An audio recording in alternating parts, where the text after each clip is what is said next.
This is going to be a good one because I did not allow Ohm to see any of the notes going into this podcast. So we're going to get his off-the-cuff, pure reaction. How can I sell my management on retrospectives? Yeah, that's a great topic because oftentimes management, didn't say leadership, management don't really understand the value of retrospectives, right? The work is already done. Why aren't you working on the next piece of work that I asked you to do? Because they usually demand.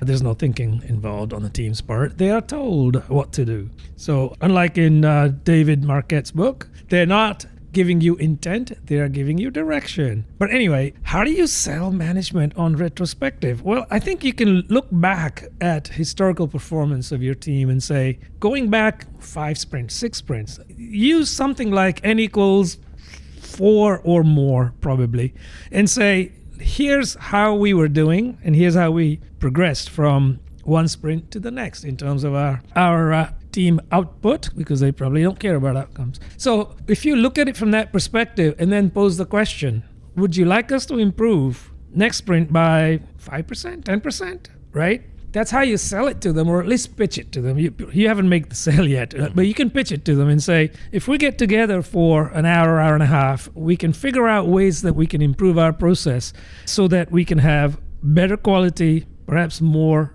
work that we can get done because we're stopping bad practices and so forth. Have that discussion and get their buy-in to at least try it for 1 or 2 sprints.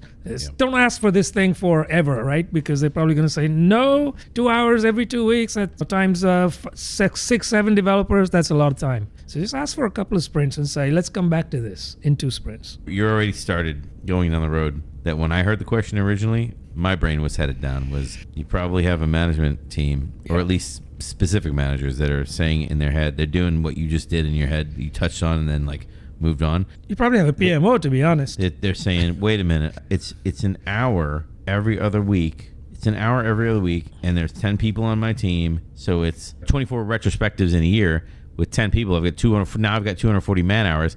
So basically, I'm losing 6 weeks. 6 weeks, yeah. Month and a half of work, they think, right? That's the way that they would look at it. Is I'm losing a month and a half of work. Yeah. Rather than I remember, I don't remember if I watched it on a podcast or I heard somebody say, I can't remember where I picked this up over time, but I remember hearing someone say, if you're going to steal anything from Scrum and abandon all the rest of the events in Scrum, the one thing you should keep is the retrospective, because it's the only time that we look at what we're doing, the processes of what we're doing, or the work, or both, and decide what can we change to make this better. So at least we're incrementally improving. Incrementally. Did I say that word right? Hey. Okay, yeah. I was like, I don't know why my brain is like, that's not the right word. At least we're incrementally improving. I think improving. I said approving. We're approving and we're improving the improvements. Never mind. Incrementally. That's right. That's a fallacy, first of all, obviously, as everybody knows, right? I mean, one of the things that you can do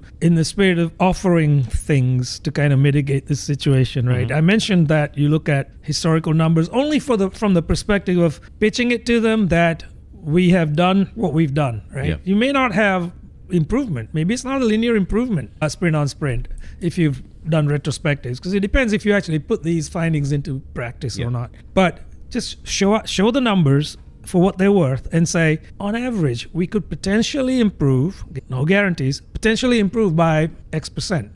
5, 10, right? If we examine our processes. So another thing you can do here is to say, listen, over the last 5, 6 sprints, we had churn on the team. So not everybody is attuned to how we work together as a team because we have new team members, right? So we need to sync up again. And that's a good way to do that at a retrospective, where we can not only use it to reflect on our sprint, but also impart how we work and kind of bring in the opinions of the new person, and maybe we learn something new from them. Let's go back a second to the first category of the note I wrote down was highlighting the ROI for management. And I'm assuming at this point, if you have to go in front of some board or whatever, like, you're not really talking to leadership, you're not talking to the decision maker, you're talking to some gatekeepers in the organization, or some middle managers. You're stuck in middle management purgatory, that you have to get through these gatekeepers to actually make meaningful change and improvement in the organization. Sorry about that. Keep your resume updated. But what I wrote down was highlight the ROI Because in your example, you went first to, I'm going to start tracking what we're doing, and I'm going to have metrics for a baseline of how the team is performing on a normal basis, right? How a normal day-to-day type of operation. And then I'm going to suggest an improvement and measure again after the improvement has been implemented, right? And I'm going to use this in order to get a little more leeway, a little more runway to do more of this type of thing, to make it a regular thing in the culture. So you're doing two things. Number one, you're starting with a data focus of, I'm going to gather some data, and then we're going to say, why don't we try something, and then try it, right? You're doing that, so highlighting the ROI. The other thing I wrote down in this category is the thing that we suggest over and over again, almost every podcast, is starting small. Say, hey, why don't we try this small little thing that doesn't impact, maybe doesn't even go outside of our team. Maybe it's just our team, or maybe it's a few people on our team. Maybe even start even smaller. So those two things go together, is writing down and measuring your experiments in your observations in data so they can't be disputed, right? And then starting small to make small, frequent improvements rather than trying to do a big bang or whatever. Absolutely. Yeah. So the keyword there is small, other than experiment, which I love. Small, right? So if you get together with your team for a retro and the team identifies, let's say 3-4 things, pick a couple. The chances are slim that you can actually implement all 4 things to their full potential just in the next 2 weeks. So pick a couple, but make sure that the team understands that those are the ones, those highly voted ones possibly, that you're going to focus on. Then you'll have a better chance at showing progress to management on those 2 things, right? Yeah, fully agree with that. Start small. And stay within your team is a good one, because if you have retros of teams and teams, like if you're in some sort of scaled environment, let's say, it's a lot harder to illustrate success after getting approval to use retrospectives for a sprint or 2, because there's too many moving parts. You have your team, you have another team, or possibly more teams. So the effect of that improvement is hugely diluted, typically. You kind of alluded to key stakeholders, like the John Cotter, like the guiding coalition, getting your people together that are on your side. But this could be more than that. This could be getting buy-in. I think of like agile transformations. Like you have the one person in the organization that is basically supporting the agile transformation.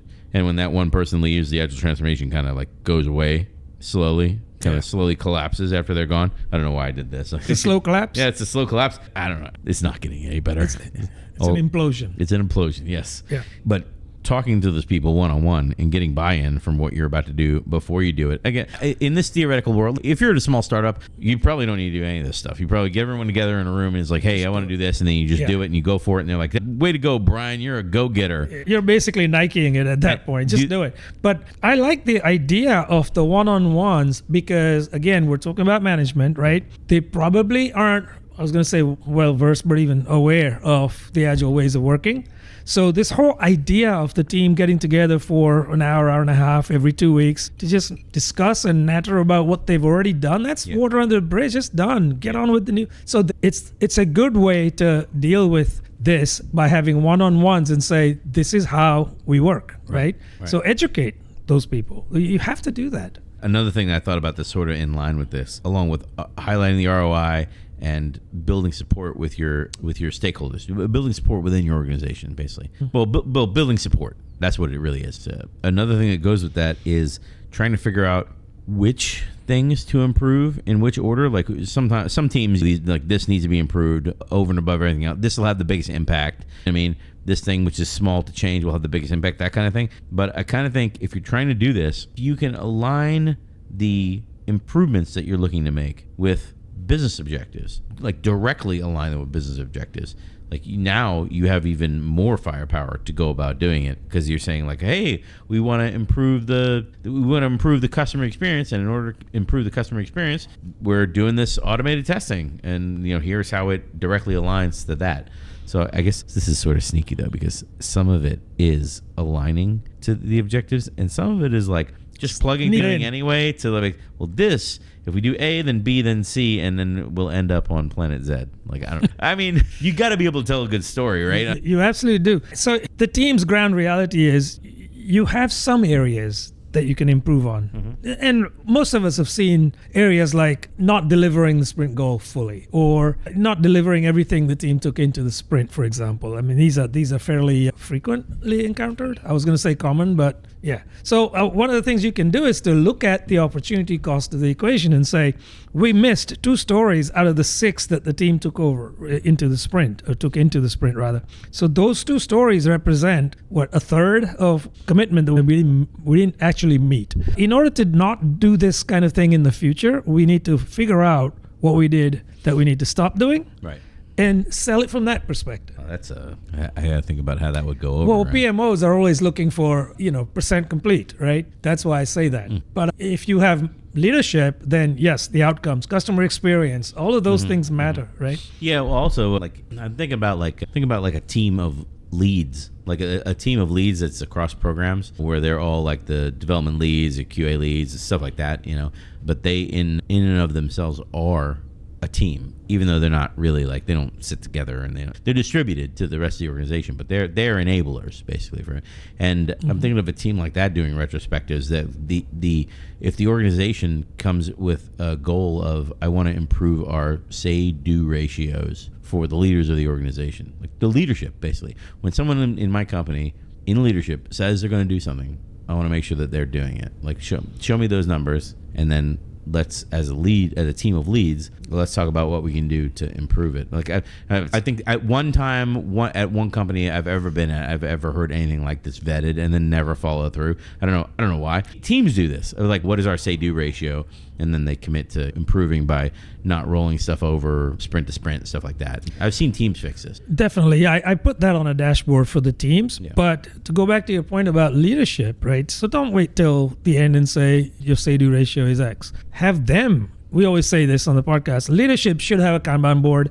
All their work should be visible. So when their work is visible for the sprint, the duration of the sprint, and it's sitting in the to-do column or sitting in progress and not moving, the time to kind of nudge them along isn't at the end of the sprint. It's every day you're looking at this saying, listen, Mary, John, whoever, right? You're supposed to do this. How can we help you move that ticket to the column to its right? That's the question. So you're not saying you didn't do this, right? But you are saying that in a way, right? You're just saying we're all accountable for this work. This is your piece of work here, and yeah, let's go. I know we're not talking about disagreements, but like, this is prime area where the Scrum Master can step in to start coaching the organization, and that the organization doesn't even really realize they're being, quote, coached. Right. I did this. I wasn't really a Scrum Master, but it was a Scrum Master thing to do, where I walked into the CEO's office. He had a big whiteboard on his wall, and I walked in there with my I don't remember if I had tape. Did you take masking tape? I usually take masking tape. I don't remember if I did it with markers or tape. I either did it with markers and like I don't remember like a big straight edge, like a yardstick or something like that as a straight edge. Either I did it with markers and straight edges, or I did it with actual tape. I can't recall.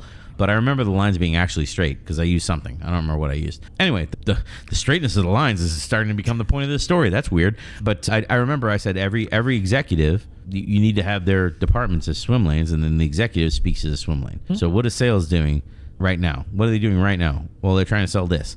Well, engineering is not building that. Why are they selling that?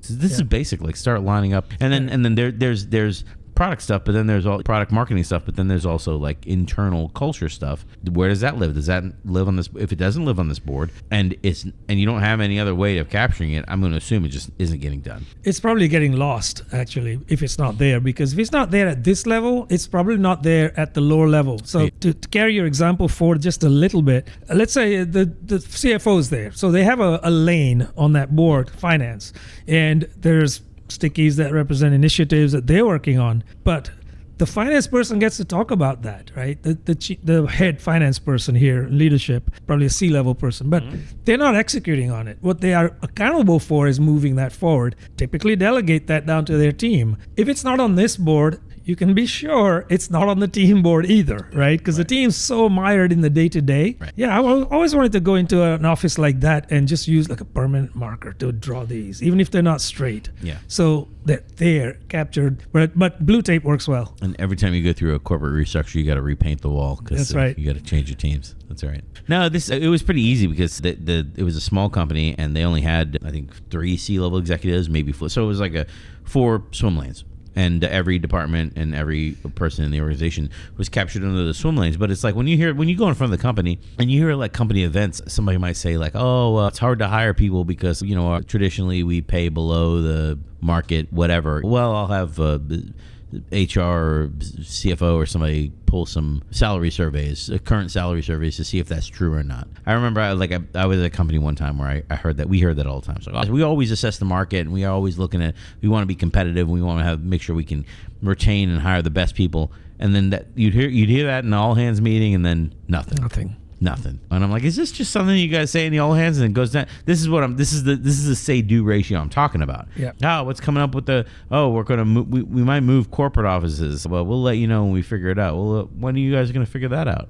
Who owns it? Who owns that? Where does it live? Who can I go to? And I think about Jira as like, at any time as a product manager, you can go to my backlog, click on the item that I talk about in my like high level updates, and you can go read all the details you want. If you really want to be in the know, my system is completely transparent to you, and it's no problem. Go click it. But I know you won't. Right. But it's there in case you want to. So a Kanban board like that, especially the leadership level, it's not a one and done, right? Mm-hmm. You treat that just like any other Kanban team. In other words, you meet every day and say, what is stopping us moving any of those tickets, and go, what's stopping us moving it to the right? We're talking about transparency as well as accountability in the bigger picture. So you have X number of C-level folks that are all in the meeting, right? And they can see that a promise was made, the say piece of it, and then the next day it's like, okay, what do you need to get this done?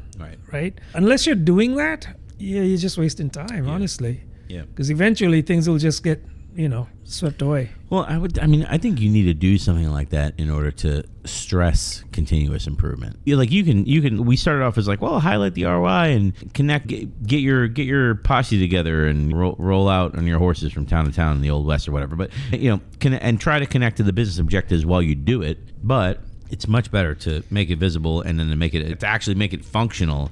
And now it's part of now it's here every day. Yeah, the guiding coalition you referred to is the who part. That's obvious, right? You need to know who. But also, Carter did talk about the burning need, right? The platform's on fire. Yeah. So we need to create that burning need. Otherwise, it'll be like, well, we'll get to it when we get to it because we're busy, right? So there's always things to do every day. Yeah. Are they the right things to do? And then if you've already committed to some sort of initiative, Agile transformation, this needs to happen daily. So you need to remind them. You need to remind them this is why we're doing this, right? And that say-do ratio should be charted as well, just like the team's say-do ratio on a dashboard.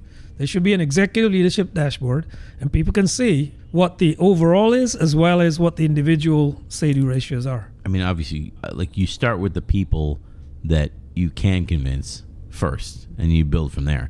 I once pitched a community of practice for different departments. The developers usually are the first people to actually get it running and have it be useful back in their work, because for developers to share the learnings and the things they're doing, like actually show pieces of code that they're using, or show new technologies that they've implemented. I don't know exactly what the variance is, the proper frequency is, but it's pretty easy to start with developers. It's pretty easy to start with Scrum Masters, although I don't know how many. Well, that's a problem in and of itself if they have more than one team. But I think the guidance around the frequency is no less than once a month on these community of practices. But this is something, again, if you're trying to educate and you don't have the option of getting help, I mean, I guess that's another option that we probably could explore is, once you have highlighted the ROI and said that there was significant savings in this, should we start doing these retrospectives and treating them seriously, can we get someone who is actually experienced in running retrospectives to come in and help us for a period of time, whatever, Yeah, as a means to kind of jumpstart, yes, that's a great idea, because this requires facilitation skills, and not everybody has those on the team, right? Scrum Masters should have them. I'd argue anybody on the team should have them, but specifically Scrum Masters and product folks, because you're always dealing with different audiences, you should definitely have those, but that's not a given. So bringing somebody in for a period of time to kind of jumpstart your retrospectives is not a bad idea. You got to convince those management layers, right? It's like, why are we doing this and we're spending money on this? Are you saying middle management is lacking facilitation skills? Oh my goodness. Completely. Tell me other things I know. the continuous improvement aspect of it. There's a marketing problem with continuous improvement. I feel like that once you've highlighted the ROI, once you've gone around to key stakeholders, once you've said we can do X, Y, Z, like now you got to do it. Congratulations, you got to do it, or at least you've got to paint what you have done in the most, I was gonna say, positive, marketable light that you can. Because everything's riding on you now. All right? This is why it's important to pick your battles. This is why I say pick the areas of improvement that you know your team can improve upon quickly in the first few sprints. Because it's a sale. You're trying to sell this whole idea that retrospectives are A, needed, and B, valuable. Yeah. So if you can do that, right, then it's easier to meet your own say-do ratio right there and say, the team decided to improve on these two things. Here's how we did, right? Show tangible improvements. As a result of breaking down stories smaller, we were able to complete more stories than not. We had one left over, and that's because of lack of clarity on the requirements. Mm-hmm. Here's what we decided to do on that. Like, just build on it, right? Mm-hmm. Sprint on sprint. And don't stop there. Don't start. This is what I call mechanical facilitation. Don't just say we did this many stories instead of that many. What is the impact of that, right? As a result, we delivered this feature to the customer, right? Or in UAT, doesn't matter. Whatever it is, it's a real benefit that resulted from this retrospective and process improvement. So if you can do that, I think you'll soon get those people to leave you alone, and you can actually get on with doing retrospectives every single sprint. So say what you're going to do what you said you were going to do, and then go back and talk about it and say, this is what we said, here's what we did, and we've done it. So we're going to keep doing this, right? Yeah. Don't ask permission at that point. What if the pushback is it wasn't exactly this exact pushback, but it was very close to what I'm about to say. It basically was, you guys don't need to spend a bunch of time not coding without hands on keyboards doing these retrospective things. Whenever you have an idea, just bring it to me, the VP or director of the department or whatever, and I'll implement the improvement, and then you don't have to waste. And I'll get rid of the bad ones, and I'll keep the good ones, and you don't have to waste time with the whole team. This is classic dictation here. You'll implement the improvement. So how do you exactly do that? Because you're not hands-on coder anyway. You're going to tell people that are, do what I say. Right. This is, again, directives, right? So remember David Marquette said, directives. If you want people to think, don't give them directives. Give them intent, right? If you give them intent, then they will think and come up with the best solution. You're not going to convince the manager who says that to you, right? So here's where I don't know if this is even right to do this on the podcast. Here's what I would say. Somebody like me might suggest doing some guerrilla tactics here. Do the retrospectives. Nobody knows you're doing them. Then what happens, right? So you have less pushback because, well, no one is aware that you're doing them. So get your team together, sneak them in. You don't have to necessarily do them as a standalone event. Preferably, you should do that. But if you're prevented from doing that, or there's a lot of pushback against it, have another refinement session. Refine a story in that hour and a half, one story. And then spend the rest of the time on reflection. Change up the word retrospective when you're discussing this with your teammates. Mm-hmm. So one of your teammates doesn't blurt it out to someone, then it gets up to management that, there was a retrospect. No, that word isn't talked about now. We're simply going to reflect upon how we did. When I look back and see how we can improve. Any of those words, like whatever, pick something. Don't use the word that is a trigger word, right? So guerrilla tactics sometimes, work, but you have to use them sparingly, and you have to use them exactly when they're needed and no more. My example was the opposit of team empowerment. It's definitely. Team disempowerment. Yeah, that's right. I'll just tell you what you need to like. What I'm trying to think if this is a completely different podcast. The topic of team empowerment, but I was gonna say maybe just because we are here, like if you are working for a manager like that completely is the opposite of team empowerment. Other than just do it and don't tell them, which I am a big fan of, but also like keep your resume updated with tactics like that. I'm not saying it won't be effective. I'm just saying like it's a kind of environment where because usually managers like that they have their quote eyes and ears out in the organization. They sure do. And the minute the retrospective improves productivity, they'll be the first ones to claim credit for it. And the minute that something happens that does not, then they will be blaming you. and saying that you did it behind their backs, and all the negative connotations that people might think of. Because any team that's actually empowered, this wouldn't be a problem. The team is managing themselves. The team is organizing and managing themselves. They say they need to stop and examine something and figure out how to improve it. Then they're taking the time and doing that. I trust the team to do it. This is the opposite of that. The opposite of that is, well, obvious, right? I mean, you don't trust the team to do it.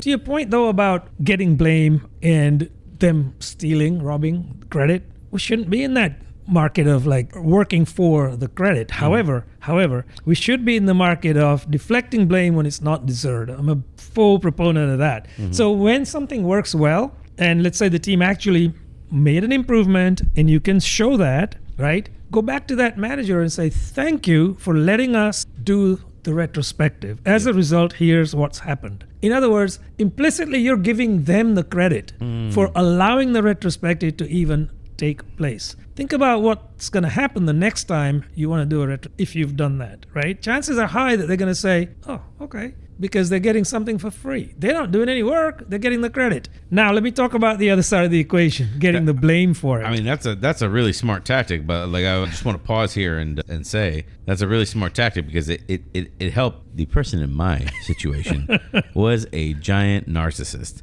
So it really would have made an impact on that individual to just shoot out an email, kind of going in front of them to say, hey, we made an improvement and it had nothing to do with that person, but I want to thank that person for giving us the space and the time and the support to come to this decision ourselves, completely separate from it would have completely worked, and that individual, again, giant narcissist, it would have completely flown under his radar because his head was so full of hot air. He wouldn't. There's no way he would have intercepted that. He also couldn't read. I don't really think. Well, listen, a couple of, maybe more than that, a few jobs ago, I had that exact situation where this person was basically just saying, I want everyone to be fully utilized, blah, blah, blah. And I used this tactic without even recognizing that I used it. That's when I was looking back on, gee, that person changed. Wait, what made him change? This is what made him change. So yes, get ahead of that, give them that. And I did something a little bit kind of risky, right? But I'll put it out there. Risque. A little risque. Yeah, let's use our French words. Here's what I did. I invited them to the first retrospective. And I invited them under an agreement, which was the retrospective is for the team to reflect upon the practices of the team. You're a fly on the wall. So I will keep you muted, so you can observe what this thing is all about, right? So we come in, I always start my retrospectives with the prime directive. So I did that, kind of went over his head, but that's okay. Sure. And then I get into the icebreaker, right? Because the team just spent 2 weeks working hard. We've delivered something. So the icebreaker part, I could see his face getting all like, what are these people even doing here? That was only 5 minutes as an icebreaker. And after that, we get into this. People were free-spiritedly just like putting in, that's not even a word, freely, it is now. Putting in their thoughts anonymously on stickies. We were still using, at that time, we were just using a rudimentary collaboration tool, but it was a digital tool. Sure. So they would put their stickies in and nobody knew who was writing what. And then they voted, right? So the highest, democratically, the highest vote getters are what we discussed. When it came time to pulling them into adopting them as actions, I asked the team, which ones? Obviously, the highest voted ones are prime candidate, but we don't have to take them if we don't think that we can actually deliver them in the next sprint. Now, do you have to deliver them in the next sprint? No, but given the situation where we were being watched by hawks, I wanted to make sure there was some tangible improvement at the end of that 2 weeks, the next 2 weeks. And the team only voted on one. I mean, they voted on 2 or 3, but they said, just take that one because we know we can deliver it in good faith. Yeah. But as a stretch goal, can we pick up another one? And I'm like, what to do now? Because this guy's aware stretch goals. He's loaded us up before with stretch goals to do with work, not retro items. And I refused them. This is not a good idea, but here's what we do. That number 2, we're going to keep that, right? And if we deliver on this, like if we actually adopt these practices, then we can pull that in. And we may not deliver that, because depending on when you pull it in the next sprint. But then we'll just float it over to the sprint after. Yeah. Right? He saw the process. But the point, long story long. The point in my story was, when I invited him, I said, if you want to contribute, you can. And he said, you're going to put me on mute. How can I contribute? I said, well, how about buying pizza for the team? I asked. It was declined. That's fine. So in the email that went out the sprint after, I basically said, thank you for giving us the opportunity to perform a retrospective, blah, blah, blah. Here's what we said we would do. Here's what we did, etc. And the team loved the fact that you're supportive. And they're looking forward to having you back, this time with pizza. There's a little bit of pressure now, right? Yeah. But anyway, I'm not necessarily saying you should do that. I'm just saying that there are ways to do this, right? Yeah. Come up with your own Yeah. way, but be brave. It's a brilliant idea of how to bring people along, and honestly, how to turn enemies into allies, because that's really what happens along the process.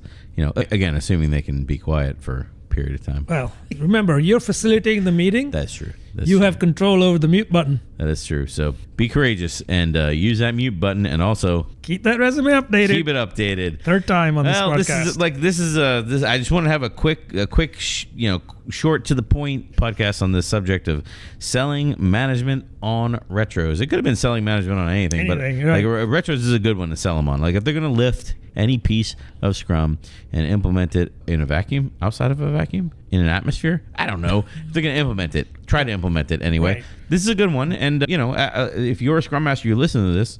What a great opportunity. What a great opportunity to move around the organization. Oh, you guys are not using Scrum. Let me bring this piece of Scrum to the other teams, and now I'm way more valuable to the organization. So when there's a 5% reduction in headcount because we need to move some numbers around on a spreadsheet or whatever, right. Maybe they think twice about reducing the only person with advanced facilitation skills. Absolutely. This is your chance to not become a red cell on the spreadsheet. Absolutely. We like this podcast. I hope you like this podcast. Yeah. I learned something. I learned a great tactic. Just ignore my manager and do what I want. Yeah, just like it. Listen, let us know what you think about this podcast. Subscribe and like below.